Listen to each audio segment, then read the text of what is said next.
Hey everyone! If you're watching this, chances are you're dealing with those pesky insects known as thrips.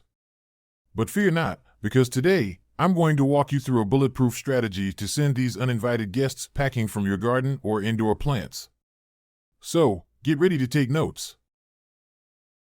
But first, what are the things you'll need to complete this task? For the full list and where to get them, check the description and pinned comment below. Now that you have all your tools and materials ready, let's get into it. Get rid of it! Step 1. Identify the enemy. First up, you need to make sure that thrips are indeed your problem. These tiny insects are barely visible to the naked eye. They can range in color from white to brown to black, and you'll often find them on the underside of leaves, causing discoloration, silvering, and even black spots because of their feces. If you suspect an infestation, grab your magnifying glass and take a closer look.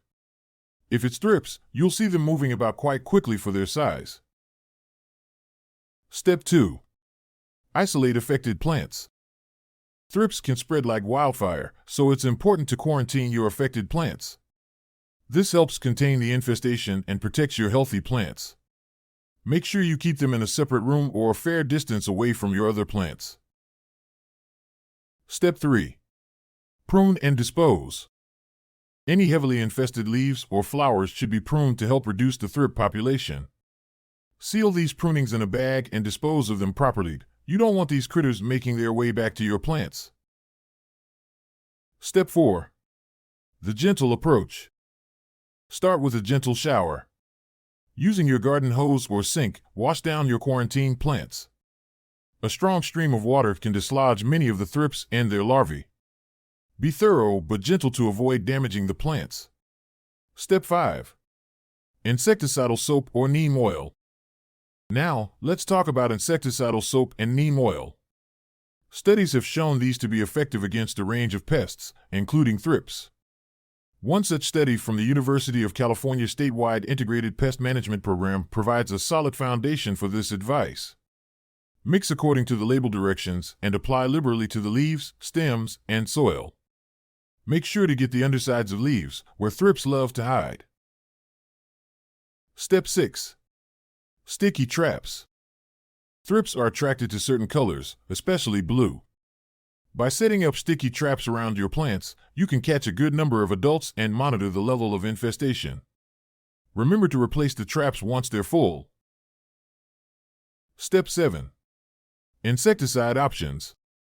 If the infestation is severe, you might need a stronger approach. Products containing spinosad or pyrethrins have been reported to be effective in research published by the University of California's Agriculture and Natural Resources Department. Always follow the manufacturer's instructions to the letter, wear protective gloves, and apply in a well-ventilated area, ideally outdoors. Step 8. Natural predators and diatomaceous earth. For those of you interested in a more natural approach, consider introducing predatory insects like ladybugs or lacewings into your garden. They're natural enemies of thrips. As for diatomaceous earth, it's a fine powder that can dehydrate the exoskeletons of thrips. Sprinkle it around the soil and base of your plants. Step 9. Keep vigilant.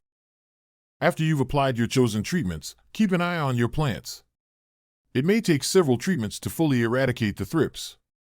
And remember, prevention is just as important as the cure, so keep practicing good plant hygiene and inspect new plants before introducing them to your home or garden.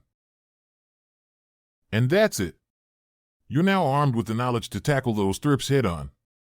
If you found this guide helpful, remember to subscribe, share this video, and leave your feedback in the comments below. Until next time, keep those plants happy and healthy.